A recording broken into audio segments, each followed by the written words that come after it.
Direct सरळ चालवली का? कारण ते मी स्वतः घेतलेलं आहे, लहानपणी स्वतः नॉलेज घेतलेलं आहे. आता जे सिलेबस नॉलेज असतं ना ते रिपीट करावं लागतं, पण हे जे नॉलेज आहे प्रॅक्टिकल स्वतः करतात मुलं. मी बऱ्याच वेळा इथे येतो तर मुलं इतके मग्न असतात, हसत खेळत करतात. लोड नाही आहे. लोड नसलेलं एज्युकेशन कधी जास्त काळ आणि परमनंटली लक्षात राहतं. आणि त्यासाठी मॅडमचं खूप डेडिकेशन आहे. म्हणजे एक वेळेस काय झालं, एक छोटी कोणी मुलगी बसलेली होती, म्हणजे त्यांचं फक्त प्रॅक्टिकल आणि अभ्यासावरच भर नाही. एक मुलगी बसलेली होती आणि मला माहीत आहे त्यांना एकच मुलगा आहे. त्यांचे मिस्टर माझे सहकारी आहे, माझ्या शाळेत त्यांनी काम केलेलं आहे आणि एकदम हार्ड वर्कर माणूस आहे.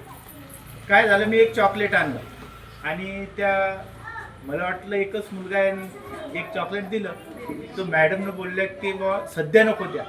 म्हटलं का मॅडम?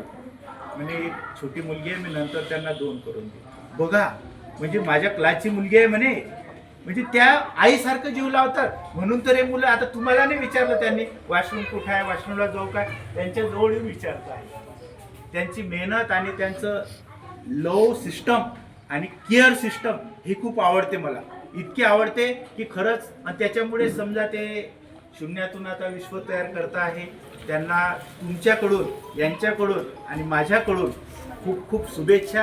हा क्लास असाच दिवसेंदिवस चांगला वाढत राहा, तुम्ही चांगले गिफ्ट घेत राहोत आणि तुमचे मुलं स्वतः चांगली प्रगती करा. एक दिवस तुम्ही स्वतः सगळे सांगणार की खरंच हा क्लास एकदम छान होता, आमचे मुलं घडले. मी सर्वांना परत शुभेच्छा देतो. ज्यांना गिफ्ट मिळालं त्यांचंही अभिनंदन करतो, आईवडिलांचं अभिनंदन करतो. आणि काही माझा एखादा शब्द चुकला असेल, कोणाचं नाव घेऊन समजा मी उदाहरणं दिले, त्याबद्दल सॉरी. मॅडमलाही खूप खूप शुभेच्छा.